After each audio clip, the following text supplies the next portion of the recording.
ক্রেতা সুরক্ষা আদালতের গঠন, উদ্দেশ্য ও কার্যাবলী।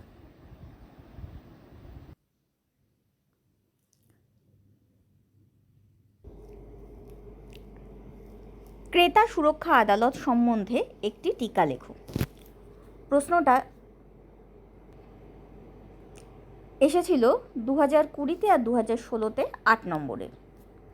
ভূমিকা: ক্রেতা সুরক্ষা আদালত একটি বিশেষ ধরনের আদালত যা সকল প্রকার দ্রব্য এবং পরিষেবা ক্রেতাদের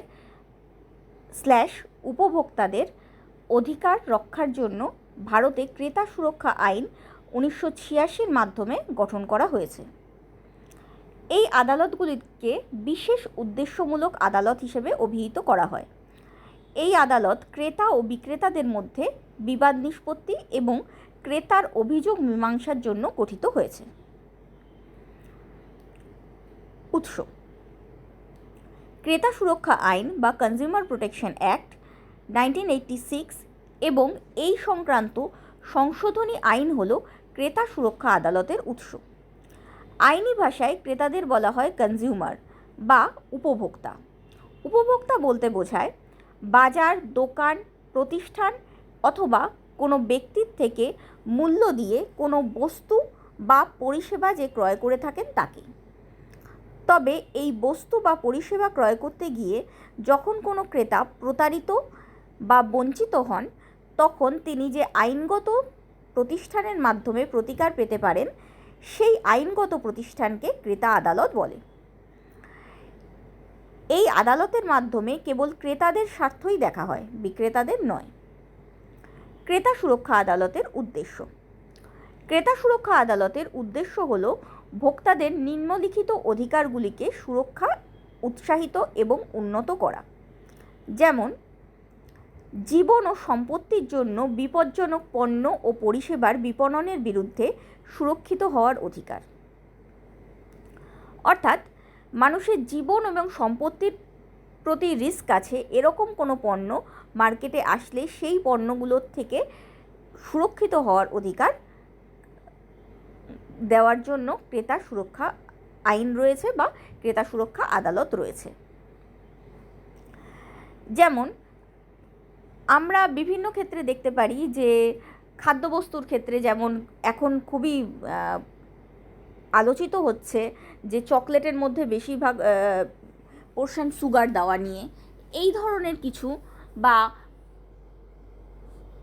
এমন কিছু যেটা স্বাস্থ্যের পক্ষে ক্ষতিকারক হবে, যেমন সেরেলাকের মধ্যে সুগার দেওয়া নিয়েও কথাবার্তা হচ্ছিল, সেই ধরনের কিছু যা মানুষের জীবন এবং সম্পত্তির পক্ষে বিপজ্জনক হতে পারে। এটা তো আমি ফার্স্ট বললাম জীবন বা হেলথের পক্ষে অসুবিধাজনক।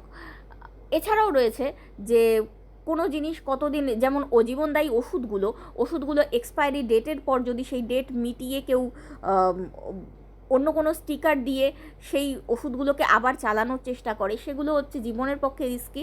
আর সম্পত্তির জন্য বলতে পারি যে এলপিজি গ্যাস যেগুলো হয় সেগুলোর অনেক সময় অনেক ইললিগাল মার্কেটিং চলে, ইললিগাল বিক্রয় চলে।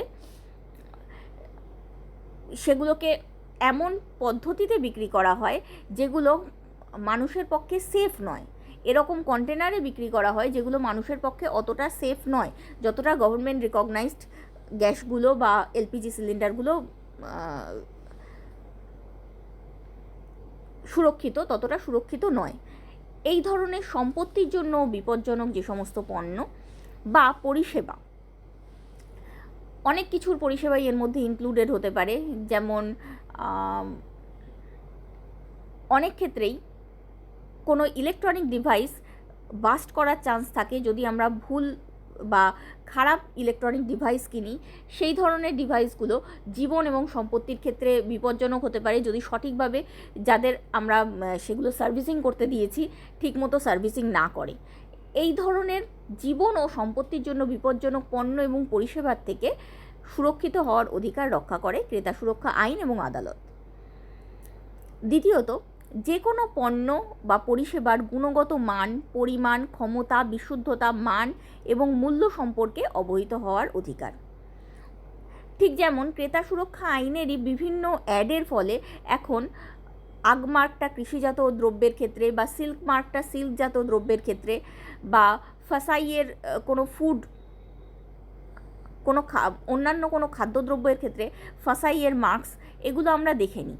এই যে জ্ঞানটা দেওয়া হচ্ছে আমাদের, যে জিনিসটার কোয়ালিটি বা গুণগত মান যেন ঠিক থাকে সেটার ক্ষেত্রে। পরিমাণের ক্ষেত্রেও প্যাকের পেছনে সঠিক পরিমাণ লেখা থাকে, ক্ষমতা বা বিশুদ্ধতা, মান, এই সমস্ত কিছুই।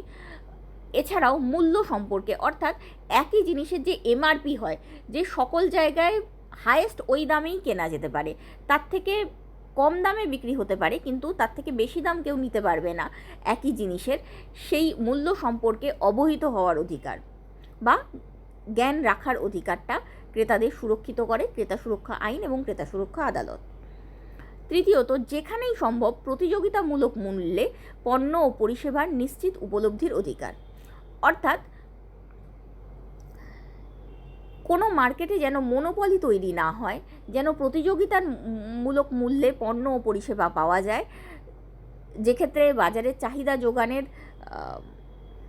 মাত্রা নির্ধারণ করবে দাম, সেইভাবে যাতে পরিষেবা পাওয়া যায় সেটাও সুনিশ্চিত করে ক্রেতা সুরক্ষা আইন এবং ক্রেতা সুরক্ষা আদালত। চতুর্থত, ভোক্তার স্বার্থ যথাযথ ফোরামে যথাযথ বিচার পাওয়ার অধিকার। অর্থাৎ এত কিছু করার পরও যদি কোনো ভোক্তা ঠকে যায়, সেই ভোক্তার নলেজের অভাবেই হোক বা যারা ঠকাচ্ছে তাদের বেশি অতি বিচক্ষণতায় সমস্ত নলেজ থাকা সত্ত্বেও ক্রেতাকে তারা ঠকাতে পারে, এরকমভাবেই হোক না কেন, কিন্তু একবার ঠকে যাওয়ার পর ভোক্তা যেন যথাযথ ফোরামে বিচার পায়, সেটার অধিকার সুনিশ্চিত করে ক্রেতা সুরক্ষা আদালত। অর্থাৎ এই ফোরামটাই হলো ক্রেতা সুরক্ষা আদালত, যেখানে তারা সঠিক বিচার পাবে। 5 নম্বর, অন্যায্য বাণিজ্য অনুশীলন বা সীমাবদ্ধ বাণিজ্য অনুশীলন বা ভোক্তাদের ওপর অসাধু উপায় শোষণের বিরুদ্ধে প্রতিকার চাওয়ার অধিকার। অর্থাৎ যেগুলো লিগ্যাল নয় সেই ধরনের কোনো ধরনের বিজনেস প্র্যাকটিসের বিরুদ্ধে বা বিজনেস প্র্যাকটিসের মাধ্যমে হওয়া ক্ষতির বিরুদ্ধে প্রতিকার চাওয়ার অধিকার সুরক্ষিত করে ক্রেতা সুরক্ষা আইন এবং ক্রেতা সুরক্ষা আদালত। এছাড়াও ওই ধরনের ফোরামে গিয়ে যথাযোগ্য ক্ষতিপূরণ পাওয়ার অধিকার, সেটাও সুনিশ্চিত করে ক্রেতা সুরক্ষা আদালত। তাছাড়া শিক্ষার অধিকার, অর্থাৎ এই কনজিউমেবল গুডস সম্পর্কে বা কনজিউমেবল কোনো সার্ভিস সম্পর্কে জানার অধিকারটাকে স্বীকৃতি দেয় ক্রেতা সুরক্ষা আইন এবং ক্রেতা সুরক্ষা আদালত। ক্রেতা সুরক্ষা আদালতের বিভিন্ন ধরন। ক্রেতা আদালতের বিভিন্ন স্তর। 1986 খ্রিস্টাব্দে প্রণীত ক্রেতা সুরক্ষা আইন মোতাবেক ক্রেতা আদালত 3টি স্তরে গঠিত হয়েছে: জেলা স্তরে ক্রেতা আদালত, রাজ্য স্তরে ক্রেতা আদালত এবং জাতীয় স্তরে ক্রেতা আদালত। জেলা স্তরে ক্রেতা আদালত। রাজ্যের প্রতিটি জেলায় বসবাসকারী ক্রেতাদের স্বার্থ সুরক্ষার উদ্দেশ্যে জেলা স্তরে ক্রেতা আদালত গঠিত হয়। রাজ্য সরকার প্রয়োজনের ভিত্তিতে জেলায় একাধিক ক্রেতা আদালত গঠন করতে পারে। 3 জন সদস্য নিয়ে ক্রেতা আদালত গঠিত হয় বা 3 জন সদস্য নিয়ে জেলা স্তরে ক্রেতা আদালত গঠিত হয়। এদের মধ্যে একজন থাকবেন কর্মরত বা অবসরপ্রাপ্ত জেলা জজ, বাকি 2 জন কমপক্ষে 35 বছর বয়স্ক গ্র্যাজুয়েট ডিগ্রিধারী মহিলা এবং পুরুষ। জেলা জজ হবেন জেলা স্তরের ক্রেতা আদালতের সভাপতি। এখানে প্রতিটি সদস্য 4 বছরের জন্য অথবা 65 বছরের জন্য পদে বহাল থাকেন। এই স্তরে আদালত 20 লক্ষ টাকা পর্যন্ত দ্রব্যের মূল্য অথবা ক্ষতিপূরণের দাবি জানিয়ে মামলা করা যায়। এই স্তরের আদালতে 20 লক্ষ টাকা পর্যন্ত দ্রব্যের মূল্য অথবা ক্ষতিপূরণের দাবি জানিয়ে মামলা করা যায়। দ্বিতীয়ত, রাজ্য স্তরের ক্রেতা সুরক্ষা আদালত। মধ্যবর্তী এই রাজ্য স্তরে গঠিত, মধ্যবর্তী বলতে জেলা এবং জাতীয় স্তরের মধ্যবর্তী এই রাজ্য স্তরে গঠিত ক্রেতা আদালতের নাম হলো রাজ্য কমিশন। এই স্তরে একজন সভাপতি সহ আরও 2 জন সদস্য, অর্থাৎ মোট 3 জন সদস্য নিয়ে রাজ্য কমিশন গঠিত হয়। হাইকোর্টের একজন কর্মরত বা অবসরপ্রাপ্ত বিচারপতি এরূপ আদালতের সভাপতি হন। বাকি 2 জন কমপক্ষে 35 বছর বয়স্ক স্নাতক ডিগ্রিধারী, একজন মহিলা এবং একজন পুরুষ। এই স্তরের সদস্যরা 5 বছরের জন্য অথবা 67 বছর বয়স পর্যন্ত পদে বহাল থাকতে পারেন। 20 লক্ষ টাকা থেকে 1 কোটি টাকার মধ্যে ক্ষতিপূরণের দাবির ক্ষেত্রে মামলা দায়ের করা যায় এই আদালতে। তৃতীয়ত, জাতীয় স্তরে ক্রেতা সুরক্ষা আদালত। ত্রিস্তর বিশিষ্ট ক্রেতা সুরক্ষা আদালতের সর্বোচ্চ স্তরটি হল জাতীয় স্তর। এই আদালতটি জাতীয় কমিশন নামেও পরিচিত। এই স্তরে আদালত 5 সদস্য নিয়ে গঠিত হয়। এদের মধ্যে একজন সভাপতি নিযুক্ত হন। সুপ্রিম কোর্টের একজন কর্মরত বা অবসরপ্রাপ্ত বিচারপতি এরূপ আদালতের সভাপতি হন। অন্য 4 সদস্যকে কমপক্ষে 35 বছর বয়স্ক এবং গ্র্যাজুয়েট ডিগ্রিধারী হতে হবে। 4 সদস্যের মধ্যে একজন অবশ্যই হবেন মহিলা। সদস্যরা 6 বছরের জন্য অথবা 70 বছর বয়স পর্যন্ত পদে বহাল থাকতে পারেন। 1 কোটি টাকার বেশি ক্ষতিপূরণের দাবি এই আদালতে দায়ের করা যায়। এবার এতক্ষণ যা পড়লাম সেটাকে চার্ট আকারে বলা হয়েছে, যাতে মনে রাখতে সুবিধা হয়। এই চার্টটা পরীক্ষার সময় লিখতে হবে না, এই চার্টটা জাস্ট বোঝার জন্য বা মনে রাখার সুবিধার জন্য। 3টে স্তরের ক্রেতা আদালত। নিম্ন স্তরে রয়েছে জেলা, মধ্যস্তরে রাজ্য স্তর এবং সর্বোচ্চ স্তরে জাতীয় স্তর। মোট সদস্য সংখ্যা জেলা স্তরের আদালত এবং রাজ্য স্তরের আদালতে 3, জাতীয় স্তরের আদালতে 5। সভাপতি জেলা স্তরের আদালতে কর্মরত বা অবসরপ্রাপ্ত জেলা জজ, রাজ্য স্তরে কর্মরত বা অবসরপ্রাপ্ত হাইকোর্টের বিচারপতি এবং জাতীয় স্তরে কর্মরত বা অবসরপ্রাপ্ত সুপ্রিম কোর্টের একজন বিচারপতি। অন্যান্য সদস্য প্রত্যেকটা ক্ষেত্রেই কমপক্ষে 35 বছর বয়স্ক এবং গ্র্যাজুয়েট ডিগ্রিধারী হতে হবে এবং প্রত্যেকটা স্তরের ক্ষেত্রেই অবশ্যই একজনকে মহিলা হতে হবে। পদের মেয়াদ জেলা স্তরের ক্ষেত্রে 4 বছরের জন্য অথবা 65 বছর বয়স পর্যন্ত, রাজ্য স্তরের ক্ষেত্রে 5 বছরের জন্য অথবা 67 বছর বয়স পর্যন্ত, জাতীয় স্তরের ক্ষেত্রে 6 বছরের জন্য অথবা 70 বছর বয়স পর্যন্ত। ক্ষতির মূল্য বা ক্ষতিপূরণের মূল্য জেলা স্তরে 20 লক্ষ টাকা পর্যন্ত মামলা দায়ের করা যায়। 20 লক্ষ থেকে 1 কোটি টাকার মধ্যে মামলা হলে সেটা রাজ্য স্তরে দায়ের করা যায়। এখানে দায়ের করা যায় বলতে ডাইরেক্ট দায়ের করা যায়, মানে যদি 20 লক্ষ টাকার কোনো মামলা জেলা স্তরে সঠিক বিচার হয়নি বা জেলা স্তরের কোনো ক্রেতা আবার সেটাকে নিয়ে ফার্দার রাজ্য স্তরে অ্যাপিল করে, তাহলে 20 লক্ষ টাকার নিচের মামলাকেও রাজ্য স্তর শুনতে বাধ্য, যদি মামলাটা আপিলযোগ্য বলে গৃহীত হয় তাহলে। অর্থাৎ ডাইরেক্ট কেস করা যাবে যদি 20 লক্ষ থেকে 1 কোটি টাকার মধ্যে মামলা হয়, সেটাকে রাজ্য স্তরের ক্রেতা আদালতে। ঠিক সেরকমই জেলা স্তর এবং রাজ্য স্তরের থেকে আপিল ছাড়া ডাইরেক্ট যদি 1 কোটি টাকার বেশি ক্ষতিপূরণের মামলা হয়, তাহলে সেটা ডাইরেক্টলি দায়ের করা যাবে জাতীয় স্তরের ক্রেতা আদালতে। ক্রেতা সুরক্ষা আদালতের বৈশিষ্ট্য।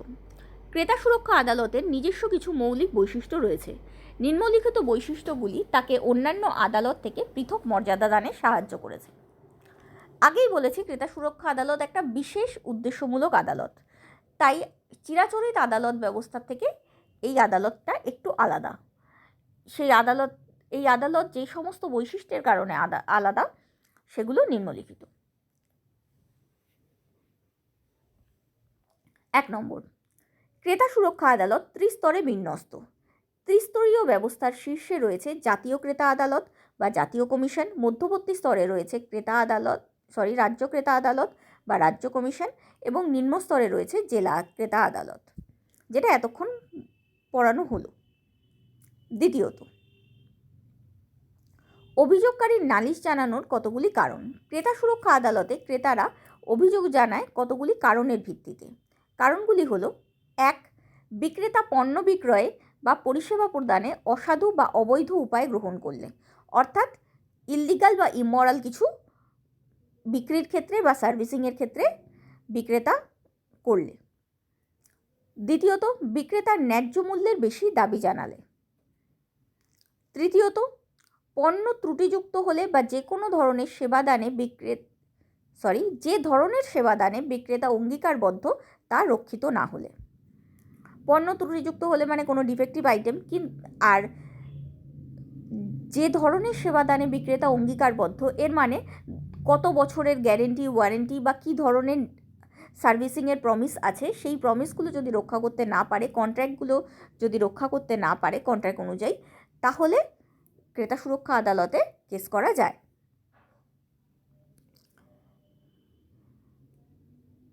ক্রেতাগণ ক্রেতা সুরক্ষা আদালতে আইন অনুসারে এই ধরনের অভিযোগ দাখিল করতে পারে। তৃতীয়ত, ক্রেতা সুরক্ষা আদালতে আইন বিশেষজ্ঞদের প্রয়োজন নেই। ক্রেতারা এইরূপ আদালতে এককভাবে নালিশ জানানোর অধিকারী। অর্থাৎ অভিযোগকারী ক্রেতা নিজেই অভিযোগপত্র দাখিল করে মামলা পরিচালনা করতে পারে, তবে তিনি চাইলে কোনো আইনজীবীর সাহায্যও নিতে পারেন। অর্থাৎ যাতে ক্রেতাদের পক্ষে সুবিধা হয়, যাতে আইনি জটিলতা বিশেষ তৈরি না হয়। কারণ সাধারণত যখন কোনো কোম্পানি কোনো ইন্ডিভিজুয়াল ব্যক্তিকে ঠকাচ্ছে, তখন খুবই অসুবিধা হয় ব্যক্তির পক্ষে কোম্পানির বড় বড় লয়ারের সঙ্গে পাল্লা দিয়ে সেরকম লেভেলের লয়ার আনা অথবা পাল্লা দিয়ে লড়া। তাই সাধারণ ভাষায় একদম আমাকে ঠকানো হয়েছে, কি পদ্ধতিতে ঠকানো হয়েছে বা কি হয়েছিল ঘটনাটা, সেটা যাতে ক্রেতা নিজেই বলতে পারে, তার জন্য ক্রেতা সুরক্ষা আদালতে আইন বিশেষজ্ঞটা নেসেসারি নয়। যেমন অন্যান্য আদালতের ক্ষেত্রে উকিলের মাধ্যমেই তোমাকে নিজের কেস প্রেজেন্টেশন করতে হবে, সেটা এক্ষেত্রে বাধ্যতামূলক নয়, তবে তুমি চাইলে করতেও পারো। অর্থাৎ ক্রেতা চাইলে করতেও পারে। ক্রেতারা নিজেরাই এক্ষেত্রে অভিযোগপত্রও দাখিল করে মামলা পরিচালনা করতে পারে। চতুর্থত, ক্রেতা সুরক্ষা আইনের প্রয়োগ। সকল প্রকার পণ্য ও পরিষেবার ক্ষেত্রে এই আইন প্রয়োগ করা হয়। কেন্দ্রীয় সরকার গেজেট বিজ্ঞপ্তির মাধ্যমে কোনো পণ্য ও পরিষেবা এর অন্তর্ভুক্তি থেকে অব্যাহতি দিতে পারে। তাছাড়া এই আইন অনুযায়ী, ফার্স্ট এই পয়েন্টটা আগে দেখে নিচ্ছি, সেটা হলো যতক্ষণ না কেন্দ্রীয় সরকার গেজেটে বিজ্ঞপ্তির মাধ্যমে কোনো পণ্যকে এই আইনের থেকে বাতিল করবে বা এই আইনের থেকে এক্সক্লুড করবে, ততক্ষণ পর্যন্ত সব পণ্য এবং সব পরিষেবার ক্ষেত্রেই এই আইন প্রয়োগযোগ্য। এবার হচ্ছে এখানকারই 2 নম্বর পয়েন্টে আসছি। তাছাড়া এই আইন অনুযায়ী ব্যক্তিগতভাবে কোনো ক্রেতা, কোনো কোম্পানি, আইন দ্বারা রেজিস্ট্রিকৃত কোনো সমিতি অর্থাৎ কোনো কোম্পানি, রাজ্য ও কেন্দ্রীয় সরকার ক্রেতা স্বার্থবিরোধী কাজের জন্য অভিযোগ দায়ের করতে পারে। অর্থাৎ এক্ষেত্রে বাদী পক্ষ শুধুমাত্র ইন্ডিভিজুয়াল ক্রেতা হতে হবে এরকম কোনো নিয়ম নেই। কোনো কোম্পানি হতে পারে, কোনো রেজিস্টার্ড সোসাইটি হতে পারে বা কেন্দ্রীয় এবং রাজ্য সরকারও হতে পারে। ক্রেতা স্বার্থবিরোধী যে কোনো কাজের ক্ষেত্রে এরা অভিযোগ দায়ের করতে পারে। তৃতীয়ত, কোনো ক্রেতার যদি মৃত্যু হয় তবে তার উত্তরাধিকারী বা প্রতিনিধি উক্ত অভিযোগ পেশ করতে পারে। পঞ্চম পয়েন্ট, ক্রেতা আদালতের নির্দেশ আপিলযোগ্য। অধস্তন ক্রেতা আদালতের রায়ের বিরুদ্ধে ঊর্ধ্বতন ক্রেতা আদালতে আপিল করার অধিকার ক্রেতাদের রয়েছে। এমনকি সর্বোচ্চ ক্রেতা আদালতের রায়ের বিরুদ্ধেও সুপ্রিম কোর্টে আপিল করা যায়।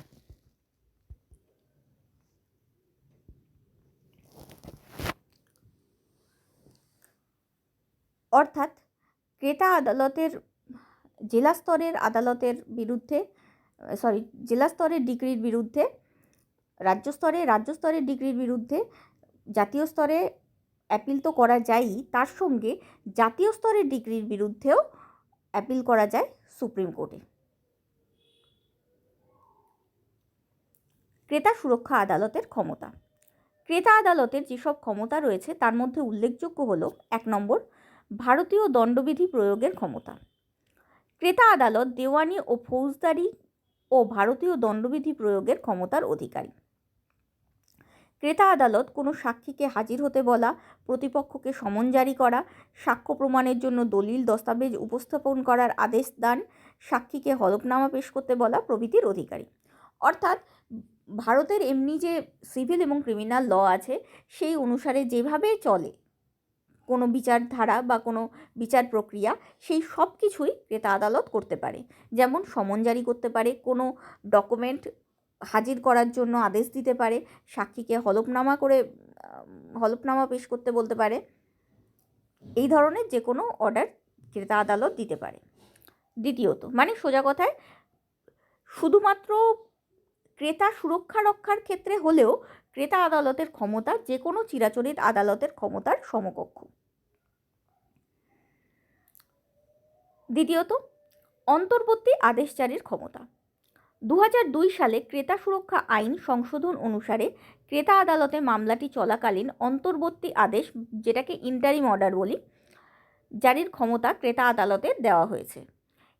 এই সংশোধনী আইনে বলা হয়েছে, মামলা চলাকালীন ক্রেতা আদালত মনে করলে মামলার ঘটনা ও অবস্থার বিচার বিবেচনা করে অন্তর্বর্তীকালীন আদেশ জারি করতে পারে। সাধারণত ক্রেতা আদালতের ক্ষেত্রে এই ধরনের অন্তর্বর্তী আদেশ বলতে বলা হয় যে ওই ধরনের প্রোডাকশন আর হবে না, যে যে পণ্যটা নিয়ে বা যে সেবাটা নিয়ে কোর্টে কেস হয়েছে সাধারণত সেটাকে স্টে করে দেওয়া হয়, বা সেই পণ্যের আর উৎপাদন যাতে না করা হয় সেই রকম অর্ডার দেওয়া হয়, বা আর বিপণন যাতে না হয় সেটার অর্ডার দেওয়া হয় এই ধরনের ইন্টারিম অর্ডারের মাধ্যমে। তার মানে সাধারণ আদালতের মতো ইন্টারিম অর্ডার জারি করার ক্ষমতাও ক্রেতা আদালতের রয়েছে। তৃতীয়ত, আদেশ বলবৎ করার ক্ষমতা, অর্থাৎ আদেশ তো দিল, কিন্তু এই আদেশ যদি কেউ পালন না করে তাহলে কি হবে? ক্রেতা সুরক্ষা আইনে 25 ও 27 নং ধারা অনুসারে ক্রেতা আদালতের আদেশ কেউ অমান্য করলে অথবা আদেশ মানতে ব্যর্থ হলে আদেশ অমান্যকারীর জেল ও জরিমানা দুটোই হতে পারে, এমনকি তার সম্পত্তি ক্রোক করা যেতে পারে। অর্থাৎ যদি টাকার ক্ষেত্রে কোনো আদেশ থাকে তাহলে তার সম্পত্তি থেকেই টাকা নিয়ে নেওয়া যেতে পারে, বা সম্পত্তি এমনিও সিল করা যেতে পারে, তাছাড়াও জেল জরিমানা দুটোই হতে পারে। চতুর্থত, অতিরিক্ত ক্ষমতা। জেলা, রাজ্য ও জাতীয় স্তরের ক্রেতা আদালতের হাতে কিছু অতিরিক্ত ক্ষমতা দেওয়া হয়েছে। এই ক্ষমতা অনুসারে ক্রেতা আদালত কোনো অফিসারকে যে কোনো স্থানে প্রবেশ করে তল্লাশি চালাবার আদেশ দিতে পারে। এই ক্ষমতা বলে সংশ্লিষ্ট অফিসার প্রয়োজন বোধে যে কোনো জিনিস বাজেয়াপ্ত করে নিজের হেফাজতে নিতে পারেন, অর্থাৎ সার্চ অ্যান্ড সিজ করার ক্ষমতা ক্রেতা আদালতের হাতে দেওয়া হয়েছে। 5 নম্বর, আইন তৈরি করার ক্ষমতা। এটা শুধুমাত্র জাতীয় স্তরের ক্রেতা সুরক্ষা আদালতের হাতে রয়েছে। জাতীয় স্তরের ক্রেতা সুরক্ষা আদালতের হাতে কিছু আইন তৈরির ক্ষমতা দেওয়া হয়েছে, তবে জেলা বা রাজ্য স্তরের ক্রেতা আদালতের হাতে এই ক্ষমতা দেওয়া হয়নি। তবে এক্ষেত্রে আইনটি ক্রেতা সুরক্ষা আইনের সঙ্গে সঙ্গতিপূর্ণ হতে হবে এবং এ বিষয়ে কেন্দ্রীয় সরকারের আগাম সম্মতি নিতে হবে। অর্থাৎ কেন্দ্রীয় সরকারের আগের থেকে বা প্রায়র কোনো পারমিশন নেওয়ার পর ক্রেতা আদালত বা জাতীয় স্তরের ক্রেতা আদালত কোনো আইন তৈরি করতে পারে যে আইনটা ক্রেতার সুরক্ষার সঙ্গে সঙ্গতিপূর্ণ বা ক্রেতা সুরক্ষা আইনের সঙ্গে সঙ্গতিপূর্ণ।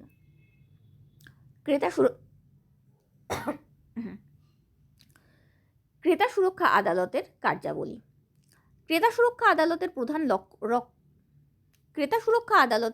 লক্ষ্য হল ক্রেতার প্রতি বিক্রেতার অসাধু ব্যবসায়িক আচরণ বন্ধ করে বিক্রেতার ন্যায্য আচরণ প্রতিষ্ঠিত করা। অর্থাৎ বিক্রেতারা যাতে সঠিকভাবে চলে তার জন্য অ্যালার্ম সেট করা বা সে বিষয় সুনিশ্চিত করাই হলো ক্রেতা সুরক্ষা আদালতের প্রধান লক্ষ্য, যাতে ক্রেতার প্রতি কোনো রকম অসাধু ব্যবসায়িক আচরণ না হয়। ক্রেতা সুরক্ষা আদালতের প্রথম ও প্রধান কাজ হলো ক্রেতার স্বার্থ সুরক্ষিত করা। প্রতারিত ও প্রবঞ্চিত ক্রেতারা কিভাবে ন্যায্য ক্ষতিপূরণ পেতে পারেন তা সুনিশ্চিত করাই ক্রেতা আদালতের প্রধান কাজ। অর্থাৎ ক্রেতা আদালতের 3টে মেন কাজ। ফার্স্ট কাজ হচ্ছে ব্যবসায়ীরা যাতে অসাধু ব্যবসায়িক আচরণ বন্ধ করে এবং ন্যায্য আচরণ প্রতিষ্ঠিত করে সে বিষয়ে সতর্ক করা তাদেরকে, বা সে বিষয়ে খেয়াল রাখা। দ্বিতীয়ত, তারপরও যদি কেউ ক্রেতাদের কোনোভাবে স্বার্থ ক্ষুণ্ণ করার চেষ্টা করে তাহলে সেই ক্রেতাদের স্বার্থ সুরক্ষিত করা। তৃতীয়ত, তারপরও যদি কারোর স্বার্থ ক্ষুণ্ণ হয়ে গিয়ে থাকে অলরেডি, তাহলে ন্যায্য ক্ষতিপূরণ সেই ক্রেতাকে কিভাবে দেওয়া যায় তা সুনিশ্চিত করা। ক্রেতা সুরক্ষা আদালতের সুবিধা। ক্রেতা সুরক্ষা আদালতের মাধ্যমে ক্রেতাদের স্বার্থ রক্ষা করা হয়। ক্রেতাদের বিপজ্জনক পণ্যের বা পরিষেবার থেকে রক্ষা করা সহ অসাধু ব্যবসায়িক আচরণে ক্ষতিগ্রস্ত ক্রেতাদের ক্ষতিপূরণ করা এবং ক্রেতাদের মধ্যে সচেতনতা বৃদ্ধির ক্ষেত্রে ক্রেতা সুরক্ষা আদালতের অবদান অনস্বীকার্য। দ্বিতীয়ত, ক্রেতা সুরক্ষা আদালত চিরাচরিত বিচার ব্যবস্থার ওপর থেকে মামলার ভার হ্রাস করে। চিরাচরিত বিচার ব্যবস্থায় যত বেশি ধরনের কেস আসবে, এই যে কনজিউমার রিলেটেড কেসগুলো বা কনজিউমার অ্যাক্টের আন্ডারের কেসগুলো, এগুলো অন্য জায়গায় শিফট হয়ে গেলে চিরাচরিত বা ট্র্যাডিশনাল যে কোর্ট সিস্টেম তার উপর থেকে মামলার বোঝা কমে। তৃতীয়ত, ক্রেতা সুরক্ষা আদালতে উকিল ছাড়াই মামলা পরিচালনা করা যায়, ফলে এই ধরনের আদালত স্বল্প ব্যয়ে বিবাদ নিষ্পত্তি ঘটাতে সাহায্য করে। চতুর্থত, একই ধরনের মামলার শুনানি হয় বলে ক্রেতা সুরক্ষা আদালতে দ্রুত মামলার নিষ্পত্তি ঘটে। পঞ্চমত, ক্রেতা সুরক্ষা আদালতের মাধ্যমে অপেক্ষাকৃত দুর্বল ক্রেতা অপেক্ষাকৃত শক্তিশালী প্রতিষ্ঠানগুলির বিরুদ্ধে আওয়াজ তুলতে সক্ষম হয়। মূল্যায়ন। পরিশেষে বলা যায় যে ক্রেতা সুরক্ষা আদালত শুধুমাত্র তখনই ক্রেতার পক্ষে রায়দান করে যদি প্রমাণিত হয় যে দ্রব্য বা পরিষেবা প্রদানকারী অনৈতিক ও অন্যান্য আচরণের দ্বারা ক্রেতাকে আর্থিকভাবে ক্ষতিগ্রস্ত করা হয়েছে এবং ক্রেতাকে হয়রানির সম্মুখীন হতে হয়েছে। ক্রেতা সুরক্ষা আদালতে মামলা করার জন্য অপরিহার্য প্রমাণপত্র যদি ক্রেতার হেফাজতে না থাকে, তবে এই আদালতে মামলা দায়ের করা বা মামলা জেতা ক্রেতার পক্ষে খুবই কষ্টসাধ্য। অর্থাৎ এই আদালত শুধুমাত্র ক্রেতার স্বার্থ রক্ষা করে এটা সত্যি, বিক্রেতাদের স্বার্থ যথাসম্ভব কমই রক্ষা করে, কিন্তু তাও যদি কোনো ক্রেতার হাতে উপযুক্ত প্রমাণ না থাকে তাহলে অকারণ কোনো বিক্রেতাকে হ্যারাস এই আদালত করে না বা অকারণ কোনো বিক্রেতাকে শাস্তিও দেয় না এবং ক্রেতাকে ক্ষতিপূরণও দেয় না। তাই উপযুক্ত প্রমাণ ক্রেতাদের হাতে রাখাটা খুবই জরুরি, আদারওয়াইজ ক্রেতা সুরক্ষা আদালতে গিয়ে কোনো লাভ নেই। উত্তরটা ভালো লাগলে অবশ্যই লাইক, শেয়ার আর সাবস্ক্রাইব করো। আর এরকম কোনো অন্য প্রশ্নের উত্তর জানতে ইচ্ছে হলে অবশ্যই কমেন্টে জানিও। Thank you.